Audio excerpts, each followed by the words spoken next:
నమస్తే నమస్తే. సార్. మీరు ఇందాక మెన్షన్ చేసినట్టు అసలు ఆడియన్స్ అంటే పాయింట్ ఆఫ్ వ్యూ ఎలా చూస్తున్నారు, ఏ సినిమాని హిట్ చేస్తున్నారు, ఏ సినిమాని చేయట్లేదు అన్నది క్లారిటీ అన్నది ఉండట్లేదు. బట్ ఒక సినిమాని మీరు జడ్జ్ చేసినప్పుడు ఓకే ఈ సినిమా జనాల్లోకి వెళ్తే బాగుంటుంది చూస్తారు అని మీ జడ్జ్మెంట్ ఎలా తీసుకుంటారు sir? See, it has to all chemicals in your body. మనకు రియాక్షన్ ఉంటే that's all it will work.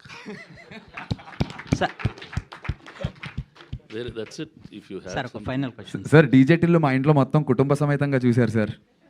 So sir చెప్పినట్టు ఆ లైన్ అనేది ఏ ఫ్యామిలీకి వాళ్ళకు ఉంటుంది. Sir, can I ask one question? yeah. మీరు జడ్జ్మెంట్ చూసి అంటే ఇప్పుడు మీరు చెప్పిందని నేను అడుగుతున్నా, మీరు చూసి మీకు బాగా నచ్చి జనాల్లోకి వెళ్తే ఈ సినిమా బాగుంటుంది అనుకొని బట్ జనాల దగ్గర ఫెయిల్ అయిన సినిమా ఏమైనా ఉందా సార్? నాకు నచ్చి జనాల్లో ఫెయిల్ అయిందమ్మా చాలా తక్కువ, very very rare. The films that I like always do well predominantly. See, today's market is different. ఇప్పుడు మేము చేస్తే there is an OTT market, there's a digital market, there is this. ఇప్పుడు we expect the films to be bigger than what they are. But now you know that one window is shrinking and other window is opening up.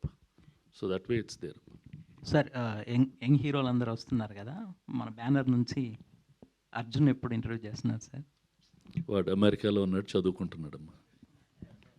Thank you sir. Thank you for the time sir. Thank you. Thank you.